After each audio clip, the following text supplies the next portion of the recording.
அஸ்ஸலாமு அலைக்கும் வரஹ்மத்துல்லாஹி வபரகாத்துஹு. அன்பு சகோதரர்களே, சகோதரிகளே, இன்றைக்கு நாம் பார்க்க இருக்கக்கூடிய நபிகள் நாயகம் ஸல்லல்லாஹு அலைஹி வஸல்லம் அவருடைய சுருக்கமான வாழ்க்கை வரலாற்றினுடைய மூன்றாவது பாகமாக இன்றைக்கு ரசூல் ஸல்லல்லாஹு அலைஹி வஸல்லம் அவங்க தூதுத்துவ பணியை 23 ஆண்டு காலங்களாக எடுத்து வைத்தார்கள்.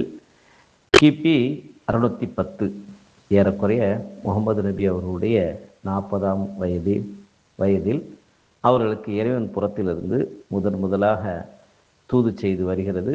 அதிலிருந்து ஏறக்குறைய 23 ஆண்டு காலம், ஏறக்குறைய நபி அவர்களுடைய 63 வயது வருகின்ற வரை இந்த இறைவனுடைய பணிகளை மக்களுக்கு எடுத்துரைத்து கொண்டு இருந்தார்கள். அதை நாம் தொடர்ச்சியாக நாம் பார்க்க இருக்கிறோம். நபிகள் நாயகம் ஸல்லல்லாஹு அலைஹி வஸல்லம் அவர்கள் ஹிரா அப்படிங்கிற மக்காவுக்கு அருகில் இருக்கக்கூடிய நூர் என்ற மலை பெயரை கொண்ட மலையினுடைய உச்சாணியில் ஹிரா என்ற ஒரு குகை இருக்கிறது. அந்த குகையில் பல நாட்கள் உணவுகளை தன் வீட்டிலிருந்து எடுத்து சென்று தனிமையில் தங்கியிருந்து இறைவனை தியானித்தும் மக்களை சீர்படுத்துவது சம்பந்தமான யோசனைகளில் ஈடுபடலானார்கள். அதனுடைய வெளிப்பாடாக இறைவன் தனது தூதை முகமது ஸல்லல்லாஹு அலைஹி வஸல்லம் அவர்கள் மூலம் மக்களுக்கு எத்தி வைப்பதற்காக தனது தூதரை அனுப்பி வைக்கிறான். வானவ தூதரான ஜிப்ரீல் என்ற பெயர் கொண்ட வானவர் முகமது நபி அவர்களுடைய இடத்தில் ஹிரா என்ற குகைக்குள்ளால் சந்திக்கின்றார்கள். அப்போது இக்ரா பிஸ்மி ரப்பிக்கல்லதி ஹலக், முகமதே, யாவற்றையும் படைத்த உமது இரட்சகனின் பெயரை கொண்டு நீர் ஓதுவீராக என்ற 90 சூரத்து அலக் அத்தியாயத்தினுடைய முதல் 5 வசனங்கள் அந்த நேரத்தில் இறக்கி எழுதப்பட்டது. அப்போது நபி அவர்கள் எனக்கு ஓத தெரியாதுன்னு சொல்கிறாங்க. வந்த வானவர் மனித வடிவில் வந்தவர் முகமதை இறுக கட்டி அணைத்து விட்டு திரும்பவும் ஓத சொன்னார். ஓத தெரியாதுன்னு சொன்னார். இவ்வாறாக 2-3 தடவை நடந்ததற்கு பிறகு அல்லாஹ் அவருடைய மனதில் அதை பதிய செய்தான். அந்த அடிப்படையில் ரசூல் ஸல்லல்லாஹு அலைஹி வஸல்லம் அவர்கள் 5 வசனங்களை ஓதி காண்பித்தார்கள். அதை மனனம் செய்தார்கள். கற்றுக் கொடுத்து விட்டு வானவர் சென்று விடுகின்றார்.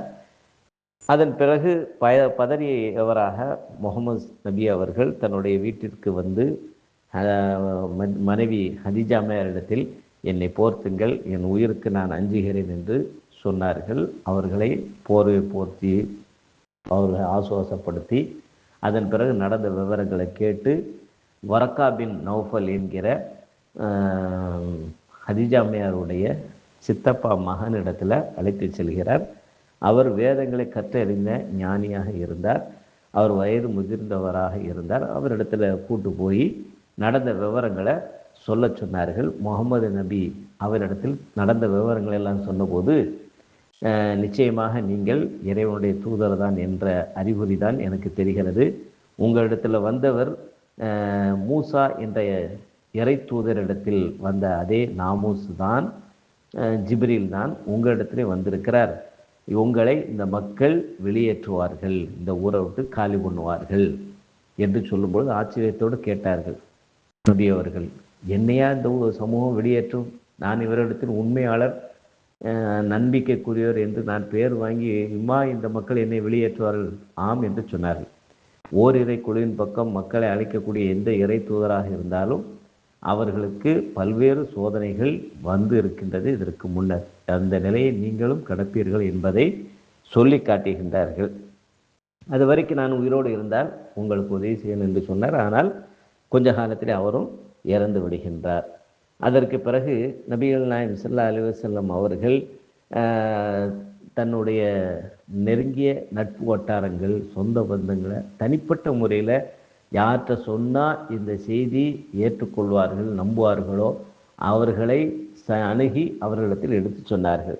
அப்போது அல்லாஹ் சுப்ஹானஹு வ தஆலா இன்னும் சில கட்டளைகளையும் அல்லாஹ் கொடுத்தான். யா ஐயுஹல் முத்தஸிர், சூரத்துல் முத்தஸிர் என்கின்ற 74வது அத்தியாயத்தினுடைய முதல் 7 வசனங்கள் முகமது நபி அவருக்கு இறக்கி எழுதப்பட்டது. போர்வை போர்த்தி கொண்டு இருப்பவரே, எழுந்து எச்சரிக்கை செய்வீராக, உமது இரட்சகனை பெருமைப்படுத்துவீராக, உமது ஆடைகளை தூய்மைப்படுத்துவீராக, அசுத்தங்களை வெறுப்பீராக, அதிகமாக கிடைக்க வேண்டும் என்பதற்காக மற்றவர்களுக்கு உபகாரம் செய்யாதீர்கள், உங்கள் இரட்சகனுக்காகவே பொறுமையோடு இருங்கள் என்ற இந்த வசனங்கள் மூலியமாக நபி அவர்களுக்கு இறக்கி அருளப்பட்ட நபித்துவத்தின் சில இலக்குகளை அல்லாஹ் அவருக்கு தெரியப்படுத்தினான், தெளிவுபடுத்துகின்றான்.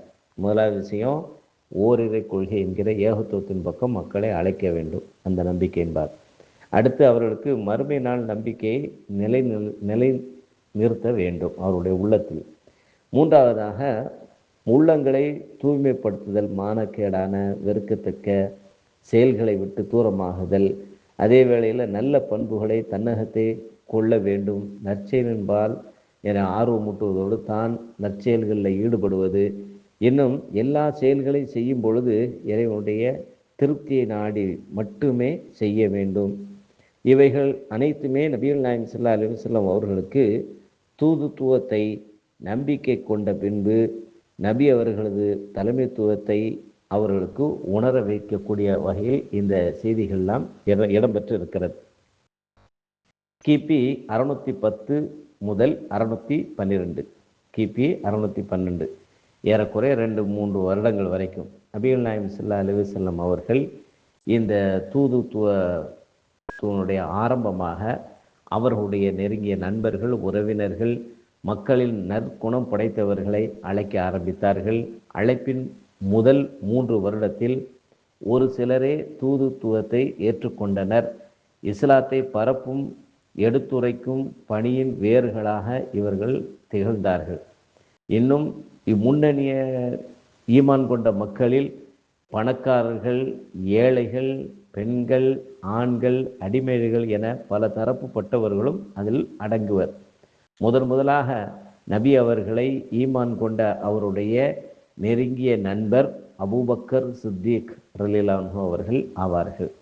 முகமது நபி எந்த ஓரிரு பக்கம் அழைத்தார்களோ, எந்த செய்தி அந்த ஹிரா குகையில் நடந்ததோ அதை சொல்லி தான் அல்லாஹ்வுடைய தூதர் என்பதாகவும், எனக்கு இறைவன் புறத்திருந்த அந்த செய்தியை உங்களுக்கு எடுத்துரைக்கிறேன், அதை ஏற்றுக்கொள்ளுங்கள், வெற்றி அடைவீர்கள், இந்த செய்தியை சொன்னாங்க. முதலாக அபூபக்கர் சித்திக் ரலியல்லாஹு அன்ஹு அவங்க ஏற்றுக்கொண்டார்கள். அதே மாதிரி பெண்களில் முதலாவதாக இஸ்லாத்தை ஏற்றுக்கொண்டவர் நபி அவர்களுடைய மனைவி ஹதீஜா அம்மையார் ஆவார்கள். அதன் பின்னர் இளைஞர்களில் வாலிப சமூகத்திலிருந்து முதல்ல ஏற்றுக்கிட்டவர் அவருடைய பெரிய தந்தையினுடைய மகனாகிய அலி ரலியல்லாஹு அன்ஹு. அதே போன்று அடிமைகளும் இஸ்லாத்தை ஏற்றிருந்தார்கள். அடிமைகளில் முதலாக இஸ்லாத்தை ஏற்றுக்கொண்டவர் யார் என்று சொன்னால் ஜெயித் ரலியல்லாஹு அன்ஹு அவர்கள் ஆவார்கள். அப்போது இந்த 2-3 ஆண்டு காலத்தில் ரொம்ப சொற்பமானவர்கள் தான் ஏற்றுக்கிட்டாங்க. அதுக்கு பிறகு ஒரு காலகட்டம் எப்படி அப்படின்னு சொன்னால், கிபி 613 இருந்து 615, இது ஒரு 2 வருடம்.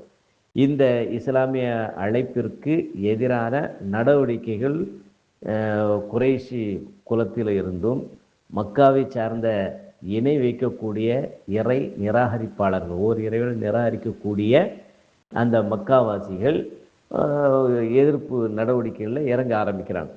அப்போ நபிகள் நாயகம் ஸல்லல்லாஹு அலைஹி வஸல்லம் அவர்களும் அவருடைய தோழர்களும் இஸ்லாத்தின் பக்கம் பகிரங்கமாக அழைக்க ஆரம்பித்தார்கள். நபி அவர்கள் குறைஷிகளிடத்தில் உண்மையாளராக நம்பிக்கைக்குரியவர் என பெயர் பெற்றிருந்தும் கூட நபி அவர்களுடைய இந்த பிரச்சாரத்தை அந்த மக்கள் ஏற்றுக்கொள்ள தயாராக இல்லை. மாறாக அதனை எதிர்த்தார்கள். முகமது அவர்களை கவிஞர் என்றும், சூனியக்காரர் என்றும், பைத்தியக்காரர் என்றெல்லாம் குற்றம் சுமத்தினார்கள். நபி அவர்களை குறைஷி தலைவர்கள் அவரது பிரச்சாரத்தை விட்டு தடுக்க முயன்றார்கள். சிலபோது மிரட்டவும் செய்தார்கள். ஏனையவர்கள் அதனை செவிமடுப்பதை விட்டும் தடுக்க முயன்றார்கள். இஸ்லாத்தை ஏற்றுக்கொண்ட பலவீனமான முஸ்லிம்கள் சிலரை துன்புறுத்தினார்கள், சிலரை கொலையும் செய்தார்கள். நபி அவர்களுக்கு கூட தீங்கிழைத்தார்கள். நபி அவர்கள் தனது தோழர்களை ஆரம்ப காலகட்டத்தில் அர்க்கம் என்ற பெயரை கொண்ட நபியினுடைய தோழருடைய வீட்டில் இரவு நேரங்களில் சந்திப்பார்கள். அங்கு நற்பண்பு, நல்லொழுக்கம், ஏகத்துவம், பொறுப்புணர்ச்சி, இஸ்லாத்தை மற்றவர்களுக்கு எத்தி வைத்தல் போன்றவற்றை கற்றுக் கொடுத்தார்கள். அர்க்கம் ரலி ரலியல்லாஹு அன்ஹு அவர்களுடைய வீடு இஸ்லாத்தினுடைய ஆரம்ப பள்ளிக்கூடமாக இருந்தது. நபி அவர்கள் தனது தோழர்களை பொறுமையுடன் இருக்குமாறும், வேறு சிலரை ஹபஷாவிற்கு, அதாவது இன்றைய எத்தியோப்பியா நாட்டிற்கு பயணம், அதாவது ஹிஜ்ரத், இடம்பெயர்ந்து செல்லுதல், ஒரு நாட்டை விட்டு இடம்பெயர்ந்து போகுமாறு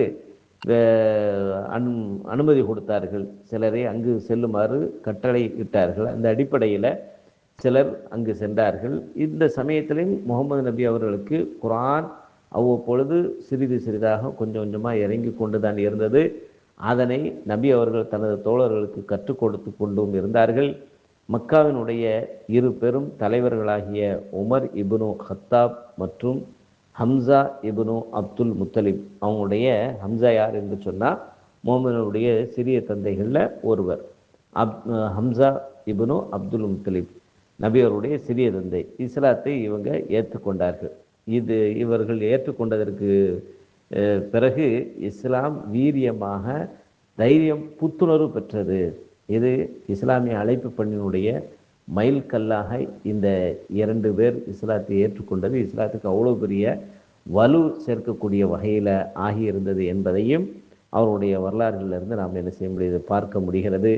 அதன் பின்னர் முகமது நபி அவர்களுடைய கிபி 616 ஆண்டிலிருந்து கிபி 618 3 ஆண்டுகள் வரைக்கும் நபி அவர்களுக்கும் அவர்களுடைய தொடர்பில் இருக்கக்கூடியவர்களையும் குறைஷி தலைவர்கள் 3 ஆண்டு காலம் வரைக்கும் பொருளாதார மற்றும் சமூக தடையை விதித்தார்கள், ஊர் விளக்கம் செய்து வைத்தார்கள்.